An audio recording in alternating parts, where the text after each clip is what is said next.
आज बात करेंगे दीपावली की रात्रि की, यानी कि महानिशा, जिसे कि तंत्र साधना की महारात्रि कहा जाता है। तो तंत्र साधना और नकारात्मक शक्तियों के लिए दीपावली की रात्रि को काफी फलदायी कहा गया है।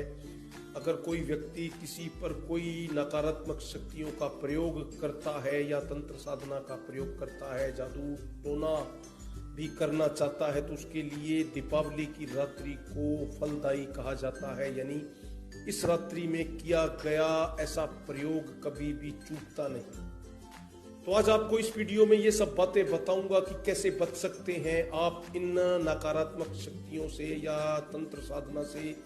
तो उसके लिए मैंने आज ये वीडियो बनाया है। कृष्ण अमावस्या की रात को चंद्रमा बलहीन रहता है, चंद्रमा अस्त रहता है, वहीं रात्रि का समय होने से सूर्य भी अस्त हो जाता है। तो जब चंद्र और सूर्य जब अस्त रहते हैं, बलहीन रहते हैं, तो नकारात्मक शक्तियां अपने चरम पर होती है। ऐसी शक्तियां जो कि मानव को, मनुष्य को नुकसान पहुंचा सकती हैं, वह अपने चरम काल पर रहती हैं। तो ऐसी शक्तियों को जागृत करने के प्रयोग भी इसी रात को किए जाते हैं। और अमावस्या की रात को जादू तंत्र मंत्र यानी कि तंत्र साधना की महारात्रि इसीलिए कहा गया है क्योंकि इस रात्रि में किया गया कोई भी ऐसा प्रयोग कभी भी खाली नहीं जाता, कभी भी असफल नहीं रहता।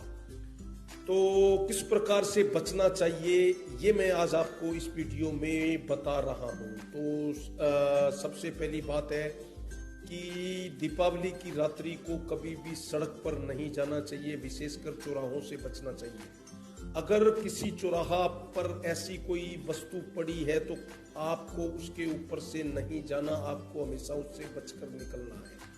और प्रयास ये करना चाहिए कि दीपावली की रात्रि को आप सड़क पर मत जाएं। अगर कोई पड़ोसी आपके घर में दही मांगने आया है तो आपको दीपावली की रात्रि को दही नहीं देनी। कोई भी पड़ोसी आपसे अगर थोड़ी सी दही मांगने के लिए आता है तो दही आप उस पड़ोसी को मत दें। आप कोई बहाना भी बना सकते हैं कि घर पे दही नहीं है।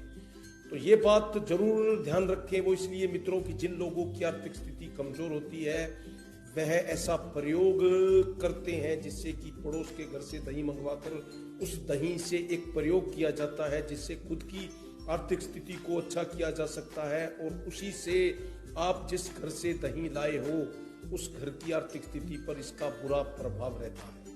इसके अलावा आपको सड़क पर चलते हुए विशेष रूप से बचना चाहिए। चौराहों पर पड़ी किसी भी चीज पर अपना पैर नहीं रखना चाहिए। मैं तो आपसे फिर वही बात बोलना चाहूंगा कि दीपावली की रात्रि को आप सूर्यास्त के बाद आपको घर से नहीं निकलना चाहिए, सड़क पर नहीं चलना चाहिए।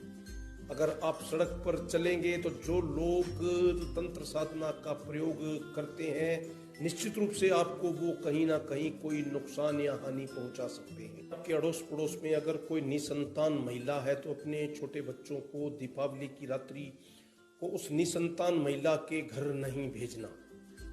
वो इसलिए कि निसंतान महिलाएं इस रात्रि में यानी कि दीपावली की रात्रि को कुछ नकारात्मक शक्तियों का प्रयोग करके अपने संतान उत्पत्ति के लिए दूसरे बच्चों को नुकसान पहुंचा सकती है। तो इसलिए दीपावली की रात्रि को निसंतान महिला के घर अपने बच्चों को नहीं भेजना चाहिए। सवाल उठता है कि क्या करना चाहिए उस रात्रि को तंत्र साधना या नकारात्मक शक्तियों के प्रयोग से बचने के लिए क्या करना चाहिए। तो मित्रों, दीपावली की रात्रि को अपने घर में सूर्यास्त के बाद हनुमान चालीसा सुननी चाहिए। उसके लिए आप किसी वीडियो या ऑडियो का प्रयोग भी कर सकते हैं। ऊंची आवाज में अगर पूरे घर में हनुमान चालीसा का पाठ सुनाई दे तो इससे नकारात्मक शक्तियों का बिल्कुल भी प्रभाव नहीं रहता। इसके अलावा आप गायत्री मंत्र भी सुन सकते हैं। गायत्री मंत्र भी ऊंची आवाज में अपने घर में चला सकते हैं। इससे भी कोई भी किसी भी प्रकार का तंत्र साधना का प्रयोग आप पर नहीं किया जा सकता। और माँ काली की पूजा करने वाले व्यक्ति पर कभी भी किसी तंत्र साधना या किसी भी नकारात्मक शक्ति का असर नहीं होता। माँ काली इन सभी तंत्र साधनाओं की देवी है, नकारात्मक शक्ति शक्तियों की देवी है।